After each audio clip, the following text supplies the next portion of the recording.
তোমাদের সাথে তো আমি অলরেডি আমাদের পুচকু মহারাজের আলাপ করিয়ে দিয়েছি, কিন্তু আমিও যে গোলাপি পরি সেজে গেছিলাম সেই আউটফিটটা একবার দেখাবো না? তা কী করে হয়?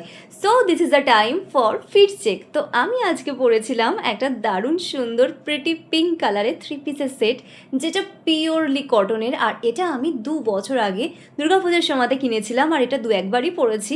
তো আজকে যেহেতু একটা ডে ফাংশন ছিল, তাই ভাবলাম এটা পারফেক্ট একটা আউটফিট। আর না, এটার হাতে, তারপরে দুপাট্টায় আর প্যান্টে ছিল হোয়াইট লেসের ওয়ার্ক।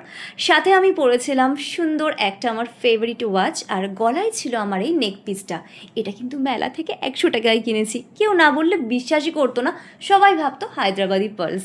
তাতে কি হয়েছে, দামে কিছু এসে যায় না। লুকসটা কেমন তুমি ক্রিয়েট করতে পেরেছো, তোমাকে কেমন লাগছে, তুমি কতটা ভালোভাবে ক্যারি করছো, সেটাই কিন্তু আখেরে ম্যাটার করে। তো আমি তো পুচকুকে কোলে নিয়ে অনেকটা ফটোশ্যুট করেছি, আর এত মজা লাগছিল ওকে কোলে নিয়ে আমার। ও এতটা কিউট, এত ভালো, একদমই কাঁদে না বলতে গেলে। ফলে আমার তো ভীষণ ভালো লাগছিল। আর আমি না এই হোয়াইট কালারের ব্যাগটাও নিয়েছিলাম। এইবার চলছে উপহার দেওয়ার পর্ব।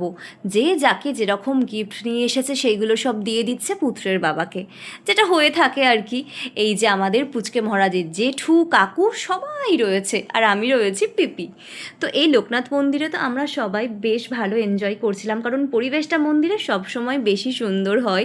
তারপর তো আমি সবার সাথে একটু মজমস্তি করছিলাম, কারণ বেশ কয়েকদিন পর ওদের সাথে আমার দেখা হয়েছে, আর আমি ব্লগ করছিলাম, তাই আমার সাথেও ওরা ইয়ার্কি মারছে। এই করে আমাদের তো সুন্দরভাবে আজকে দুপুরটা কাটছে। আর জানো তো, এই ক্লিপিংসগুলো আমি নিয়েছি কারণ আমার মনে হয় এই মুহূর্তগুলো সব থেকে প্রেসিয়াস। কারণ বাচ্চার এই মুহূর্তগুলো না ছবিতে ক্যাপচার থাকলেও ভিডিওতে অনেক বেশি প্রাণবন্ত লাগে। আর এত সাপোর্টিভও, সবাই ওকে এত রকমের রিচুয়ালস করাচ্ছিল, বাট ও না সেরকমভাবে কাঁদেইনি। আর তারপর তো আমার সবথেকে মজা লেগেছে যখন ও মাটি না কলম না টাকা কী ধরবে, ওই রিচুয়ালসটা আমার খুব ইন্টারেস্টিং লাগে। তারপরে আমি পেয়ে গেলাম আমার একটা সুন্দরী বন্ধুকে। এইটি হচ্ছে একজন যে কিন্তু এই এরিয়াতেই থাকে, এবং দেখো কি অদ্ভুতভাবে ও দেখছে, কি দেখছিল ভগবানই জানে। তো ওকে তো আমি অনেকটা আদর করলাম।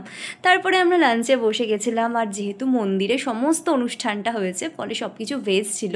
আর আমার তো আজকাল ভেজ খাবার খেতে একটু বেশি ভালো লাগছে। তার মধ্যে আলুর দম, ছানার ডালনা, পোলাও, এই টাইপের খাবার দাবার আমি একটু বেশি প্রেফার করছি। সাথে ছিল পায়েস, দই, সব কিছু মিলিয়ে জমজমাটি লাঞ্চ করে আমরা সবাই মিলে একটু গল্প করছিলাম, একটুখানি ফটো সেশন করছিলাম, গ্রুপ ফটো, ওদের যে ফ্যামিলি ফটো, সব কিছু হচ্ছিল।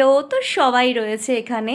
তো আমরা বেশ ভালো আনন্দ করলাম। আজকের দিনটা ভীষণ ভালো লাগলো। তোমরাও পুচকুকে অনেক আশীর্বাদ আর ব্লেসিংস দিও, ও যেন অনেক ভালো থাকে, অনেক বড় হয়।